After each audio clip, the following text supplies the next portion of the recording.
Bismillahirrahmanirrahim. Assalamualaikum warahmatullahi wabarakatuh.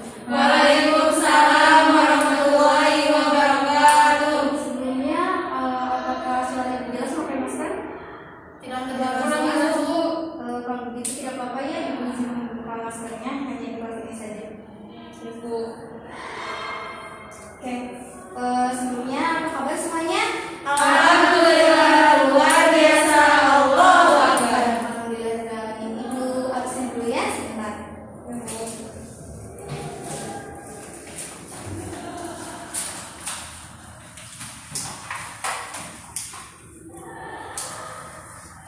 Elina Liana, Hadir, Bu.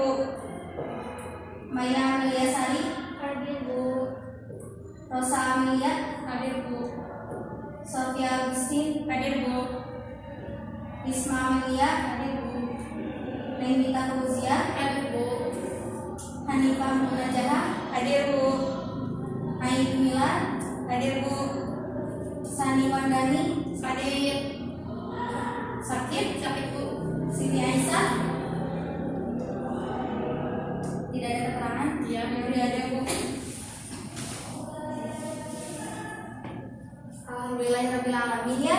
Rata-rata semuanya di sini pada hadir. Mungkin ada sebagian teman-teman kalian yang sakit, kita doakan semoga lekas sembuh, dan yang izin atau apa sedang ada keperluan semoga dilancarkan urusannya oleh Allah Subhanahu wa taala. Baik, di sini siapa ketua kelasnya? Elin, ya silakan untuk memimpin doa terlebih dahulu. Baik teman-teman, sebelum kita melakukan pembelajaran, alangkah baiknya kita berdoa terlebih dahulu. Untuk berdoa dalam hati, mulai.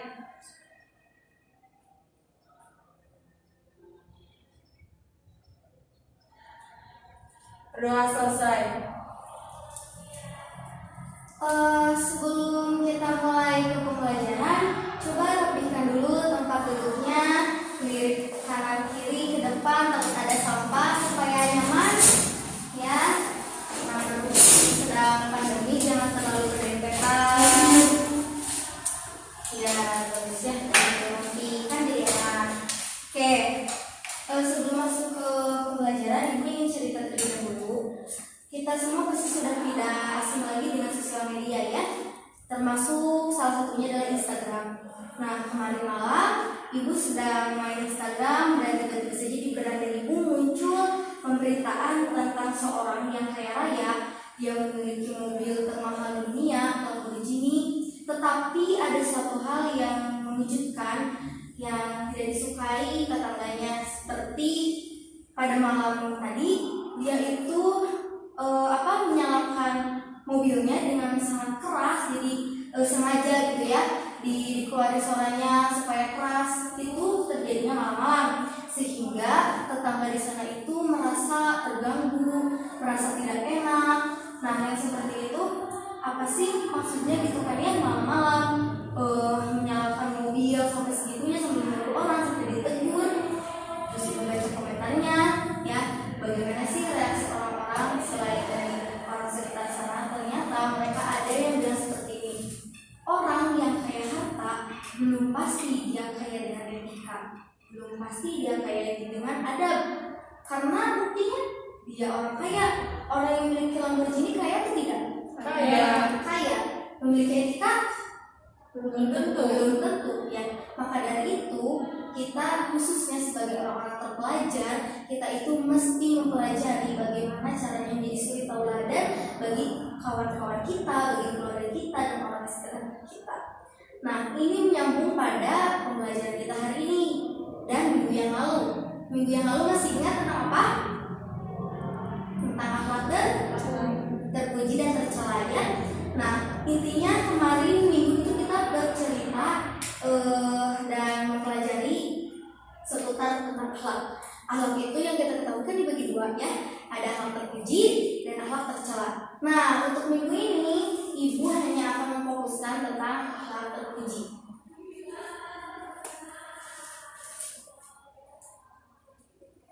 Ya.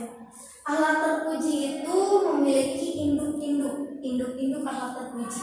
Induk itu berarti pokok atau pangkal ya, pangkal atau bisa disebut dasar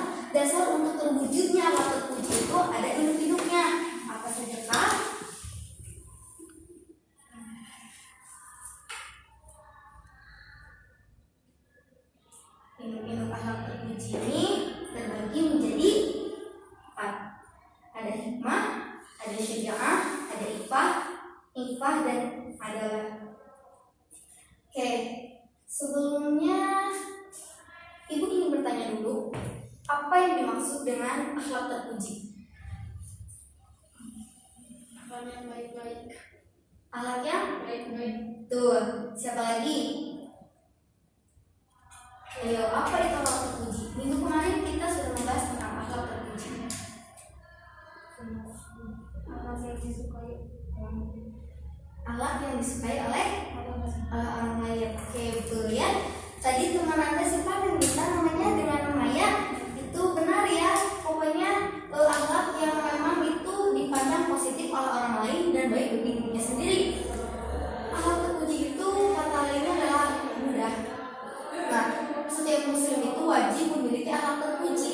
Nah, untuk mewujudkan adanya akhlak terpuji dalam diri kita, maka kita mesti mengetahui induk-induknya yang keempat tadi, hikmah, syaja'ah, ifah dan adalah. Kita masuk ke hikmah.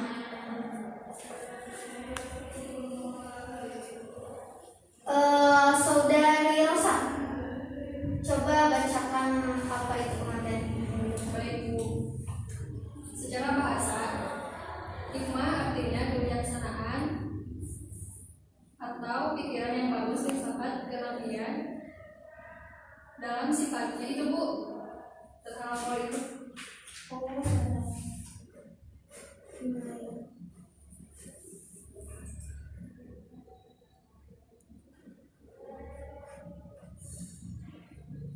Ini ada terhalang.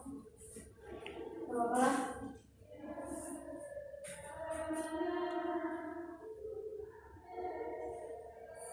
Yang kebacanya aja tentang apa tadi? Ya, ada. Menurut Al-Marogi dalam tafsirnya mengatakan bahwa hikmah sebagai perkataan yang tegas dan disertai dengan dalil-dalil dalam kebenaran. kebenaran. Ya, jadi hikmah secara bahasa itu artinya adalah keadilan, pendapat atau pikiran yang bagus, filsafat, kenabian dan keadilan. Sedangkan menurut Al-Marogi dalam tafsirnya disebutkan bahwa hikmah itu sebagai perkataan yang tepat, lagi tegas, yang disertai dengan dalil-dalil untuk menyingkap kebenaran. Nah, agar lebih pahamnya, hikmah yang kita ketahui itu adalah suatu renungan tentang perilaku atau pengalaman-pengalaman yang pernah kita alami di kehidupan sehari-hari. Sebagai contoh, hari ini kita sekolah pagi-pagi. Kadang kan kita berpikir pagi-pagi orang lain kan yang nggak sekolah enak, cuma bisa makan, minum, tidur, main, nonton TV. Kita capek-capek sekolah. Tapi dan dibalik itu semua ada hikmahnya. Saya jadi punya banyak teman, saya jadi punya banyak ilmu, punya banyak pengalaman. Nah, itulah hikmah disebut sebagai suatu renungan, ya. Tuh. Nah, kenapa hikmah itu disebut sebagai pangkal pokok dari akhlak terpuji? Karena ternyata hikmah itu memiliki arti pencegahan kepada orang-orang yang memiliki sifat ini, yang disingkat ahin. Ahin, A adalah adil, H adalah hil, I adalah il, dan N itu adalah nubuwah. Penjelasannya adil. Adil itu akan mencegah pelakunya dari sifat kezaliman. Betul? Betul. Yang kedua, hil. Hil itu akan mencegah pelakunya dari terjerumus ke dalam ini sepertinya ada kesalahannya. Jadi maksudnya adil itu tadi mencegah terjerumus ke dalam kezaliman, dan hilm itu mencegah pelakunya ke dalam kemaksiatan. Lalu adalah ilm. Ilm akan mencegah pelakunya dari kebodohannya, karena itu kan ilmu lawannya adalah jahil, ya, bodoh. Lalu nubuwah. Kan nubuwah itu disini disandarkan pada apa? Nubuwah. Nah, nabi. Kenapa mesti nabi? Karena nabi itu adalah utusan Allah yang diberi diberi tugas untuk mencegah manusia dari kemaksiatan dan dari beribadah dari selain Allah. Maka itulah kenapa hikmah termasuk ke dalam induk akhlak terpuji. Oke, yang selanjutnya ada syaja'ah. Syaja'ah. Secara etimologi, syaja'ah adalah berani. Syaja'ah dalam kamus bahasa Arab berarti keberanian atau keperwiraan, yaitu seseorang yang dapat bersabar terhadap sesuatu yang akan menimpanya. Tapi jangan salah, syaja'ah ini ada dikonotasikan sebagai syaja'ah negatif dan syaja'ah positif. Syaja'ah negatif itu contohnya karena pengertiannya adalah berani. Jadi seperti begini,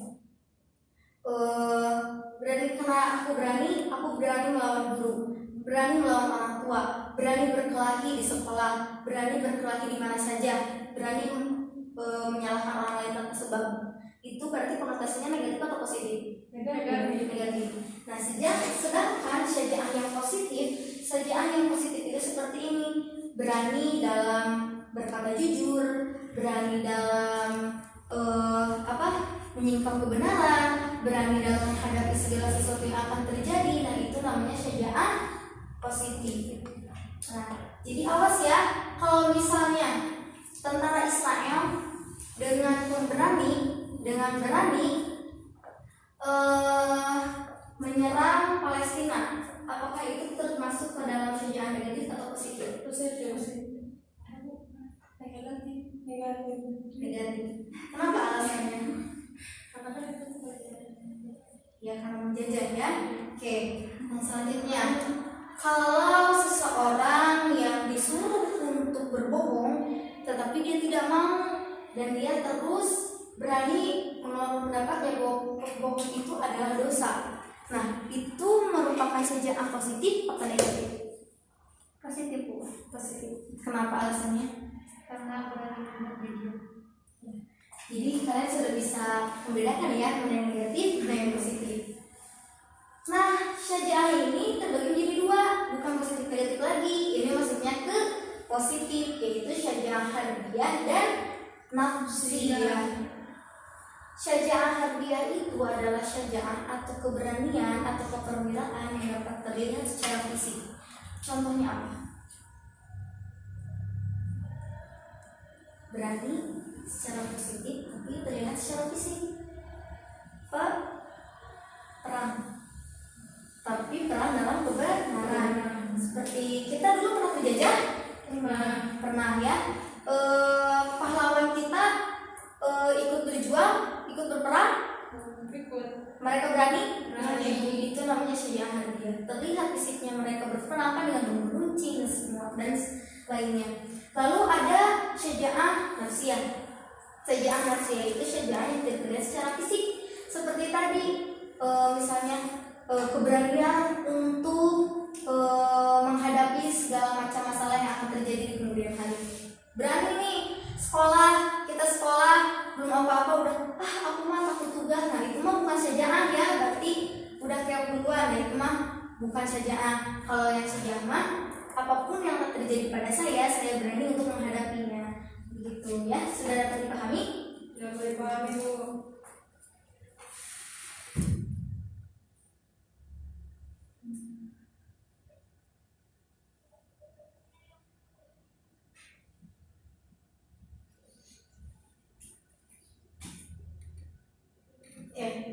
Untuk yang selanjutnya adalah ifah.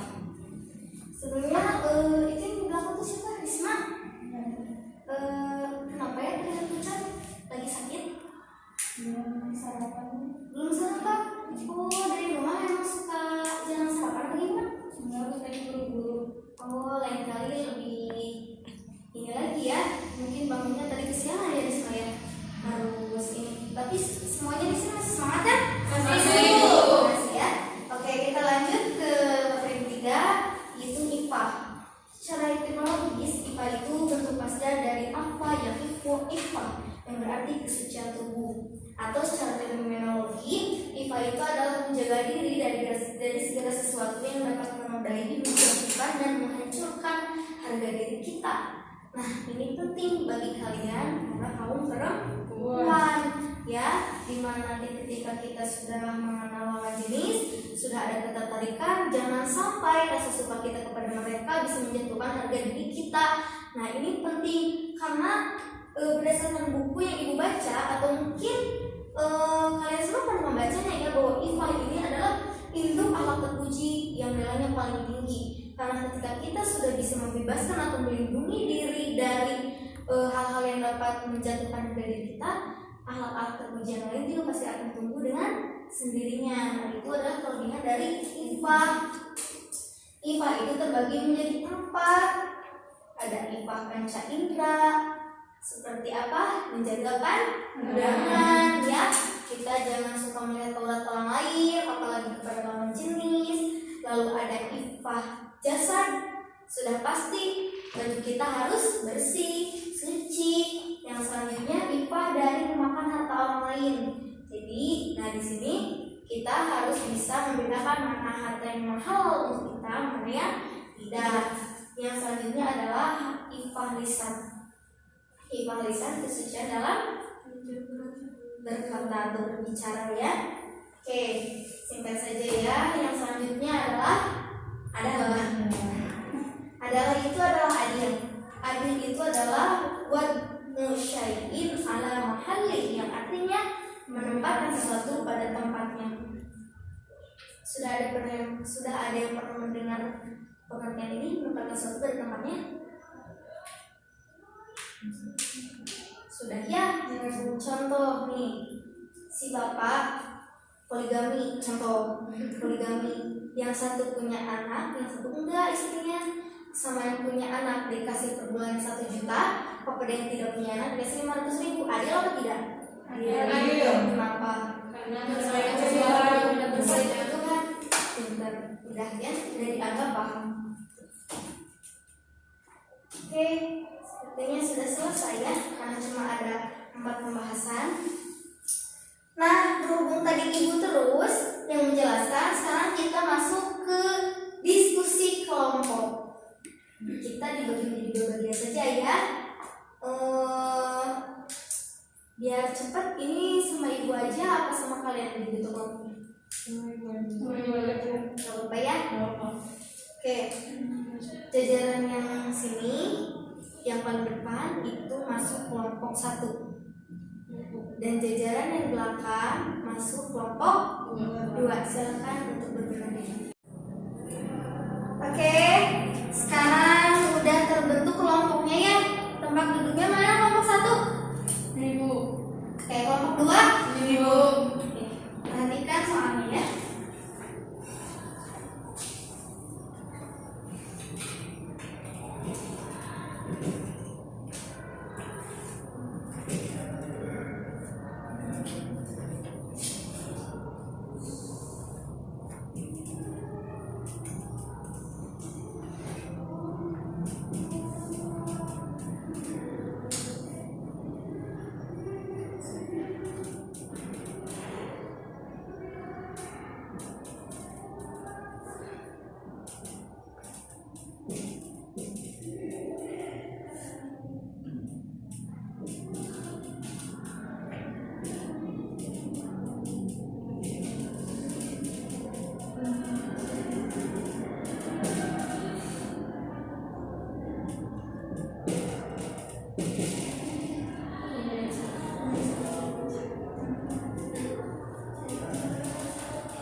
Perintahnya semuanya diperhatikan ke depan.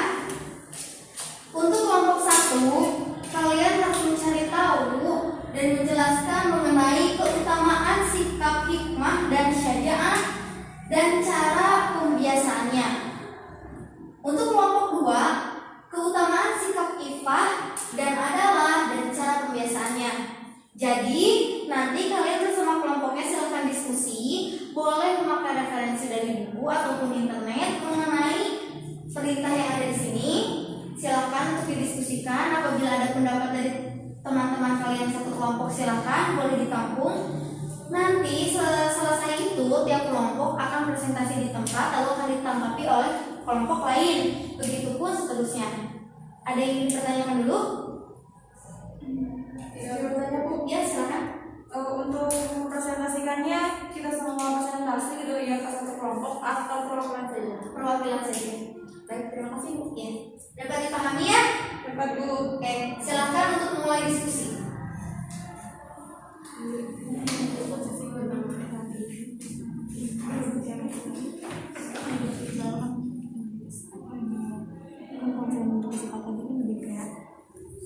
Besar hati kan seperti semacam itu kan emang bisa dibiasakan juga, tapi kalau misalkan sebenarnya sempat ada juga kan nggak dibiasakan kan emang nggak bakal menghasilkan dari keutamaan saja sebenarnya.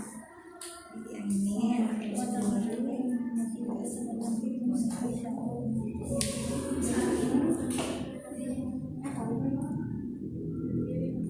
Nah, ini betul Risma, ini Risma sebagai juru tulis ya. Coba dikepingin dulu HP-nya. Ya benar ya, ini di apa? Ditulis gitu. Nah, ini kan Iva Panca Indra baru menjaga ya. Nah, nanti ini lebih ya, ini nanti lebih bagusnya lagi dijelaskan maksudnya menjaga itu menjaga apa gitu ya. Kalau menjaga pandangan dari pandangan yang seperti apa gitu ya. Dan seterusnya. Jadi ini kalau bisa jangan terlalu singkat ya Risma ya. Ya, coba dibantu sama teman-teman ya. Ya baik Bu.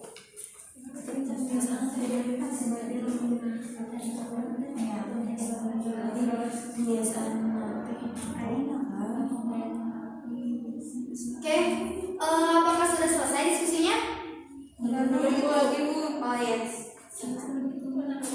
Kalau ada yang tidak dimengerti, perwakilan boleh kesini ya. Berjalannya pada ini. Baik Bu.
Sudah selesai?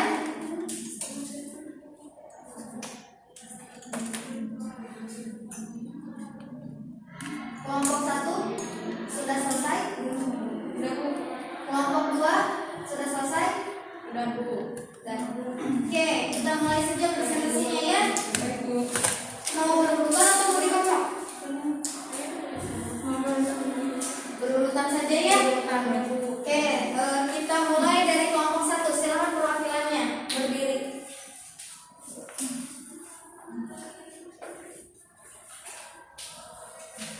Baik, bismillahirrahmanirrahim.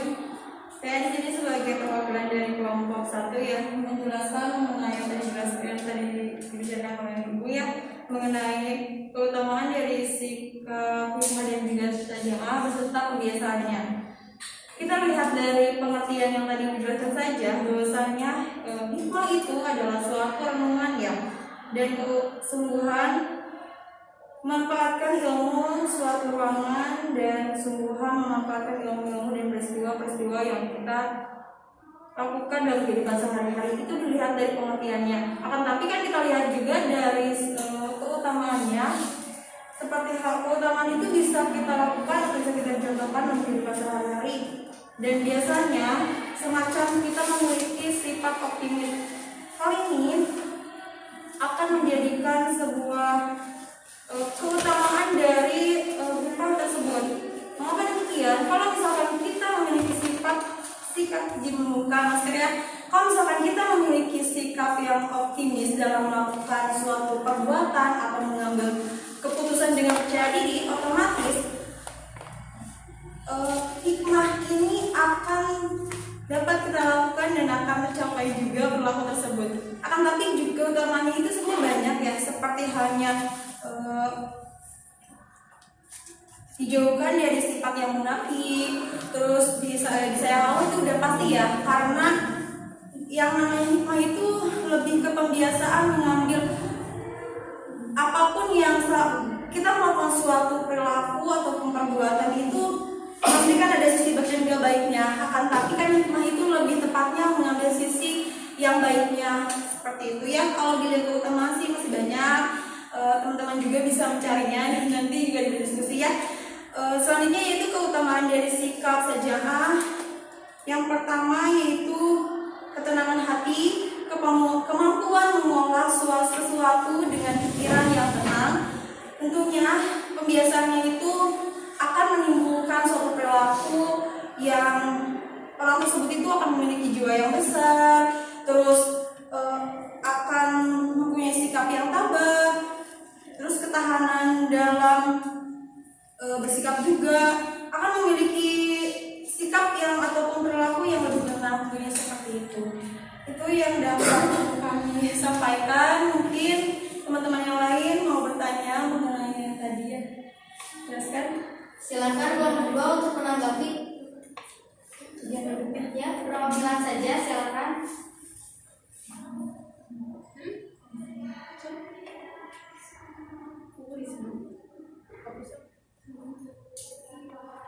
Tadi Ibu menanggapi ya, mau dibaca sekali lagi yang keutamaan. Keutamaan dari sikap hikmah itu yang pertama dijauhkan dari sikap munafik, disayang Allah, mendapatkan pahala, terus memiliki sikap yang optimis, kritis, dinamis, percaya diri. Itu lebih tepatnya ke keutamaan ke sikap hikmah. Emang sih banyak, tapi kelompok kami merangkumnya ya segitu. Terus selanjutnya mengenai keutamaan dari sikap saja'ah, yang pertama memiliki sikap dalam ketenangan hati, yang kedua kemampuan mengolah sesuatu dengan pikiran yang tenang. Ketenangan hati, ya. Contohnya? Ketenangan hati di sini kan lebih tepatnya semacam kayak gimana teman-teman? Mungkin teman-temannya mau ada yang bantu. Keterangan hati tentang apa ini yang mana? Ya, jadi mungkin begini ya, di tepatnya ketenangan hati dalam kita seperti apa? Seperti begini contohnya, kalau kita dipaksa untuk melakukan suatu keburukan, itu tentunya kita tidak mau ya. Kalau memang kita memiliki iman yang kuat, pastinya kalau kita melakukan sesuatu yang terpaksa dan itu buruk menurut diri kita, apakah kita akan merasa tenang atau tidak? Tidak. Nah, maka dari itulah kita harus ada sikap berani untuk menyikap kebenaran, bahwasanya hal itu tidak dibenarkan untuk dirinya. Nah, kalau sudah ada sikap berani untuk melindungi martabat dirinya, untuk melindungi saudaranya ya, terutama dirinya gitu ya, ya pastilah nanti tenang. Kalau misalnya kayak tadi nih contoh ya, ini di sini Neng Mita itu nggak tahu nih ketenangan hati dari saja'ah itu apa. Kalau nggak berani bertanya, bakal tenang nggak hatinya? Nggak kepikirannya ketenangan hati dalam situasi saja'ah itu bagaimana? Nah, paham? Ya. Sudah ada yang ditanya lagi? Teman-teman? Sudah. Kalau gitu lanjut ke presentasi kelompok 2.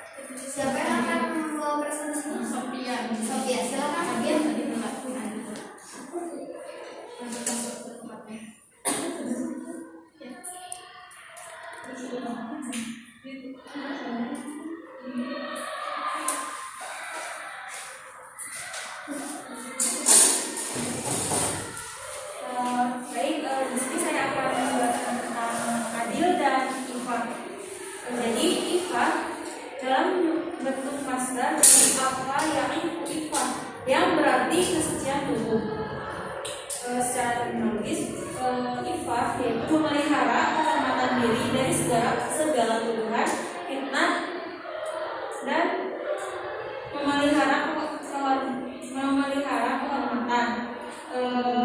Keutamaan iffah yaitu mampu mengendalikan syahwat dan akal sehatnya.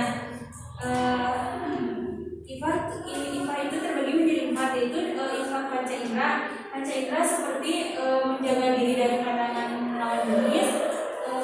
Iffah jasad yaitu menutup aurat dengan memakai pakaian yang sopan dan tertutup. Iffah lisan yaitu iffah menjaga ucapan, berbicara dengan baik. Terus iffah memakan harta orang lain. Selanjutnya yaitu adalah atau adil. Jadi adil itu adalah menempatkan sesuatu pada tempatnya. Sekian dari saya. Terima kasih Sophia dari kelompok 2. Silakan kelompok 1 untuk menanggapi apa yang tadi disampaikan oleh kelompok 2 tentang iffah dan adalah.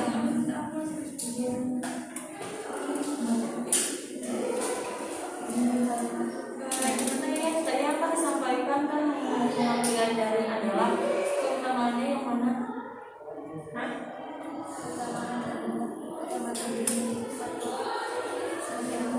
Keutamaan dari sikap adalah itu yang mana? Seperti apa?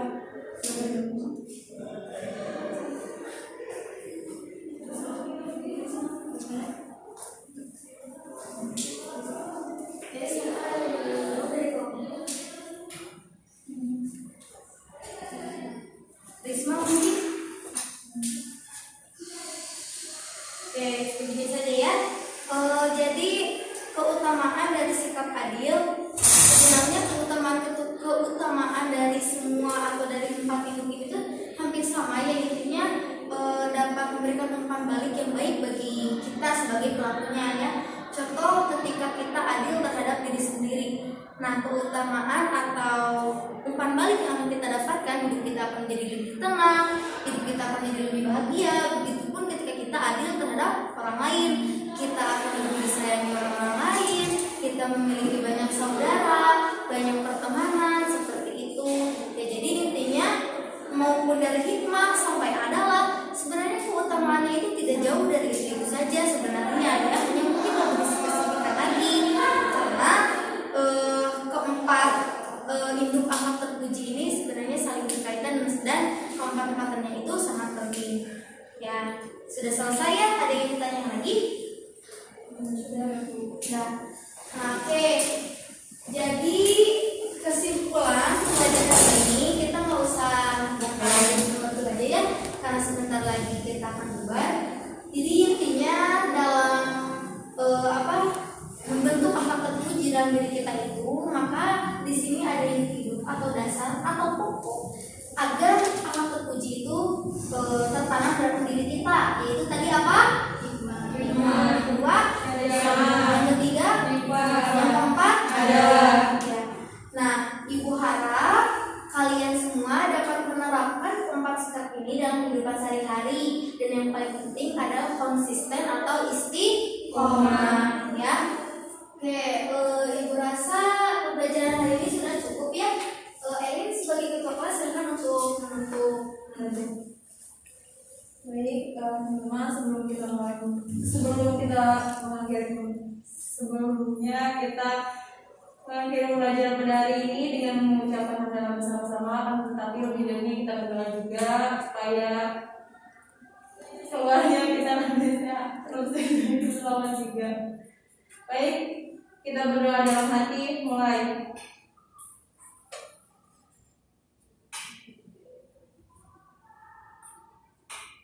Kami berdoa selesai. Ya, teman-teman ya, untuk minggu depan karena Ibu tidak akan masuk, jadi tugas saja ya. Nanti pas bagian Ibu masuk pas nanti pelajaran Ibu tidak ada, dikumpulkan saja tugasnya, yaitu membuat makalah, bukan makalah ya, resume dari materi yang tadi. Yang dari 5 sampai adalah dibuat resume tapi diketik. Jadi nanti kita masuk itu tidak ada di Google saja. Paham ya? Iya, kan ya Bu. Ya, Itu tugasnya mandiri apa kelompok? mandiri. Baik Bu. Terima kasih atas perhatiannya. Mohon maaf atas segala kesalahan. Wassalamualaikum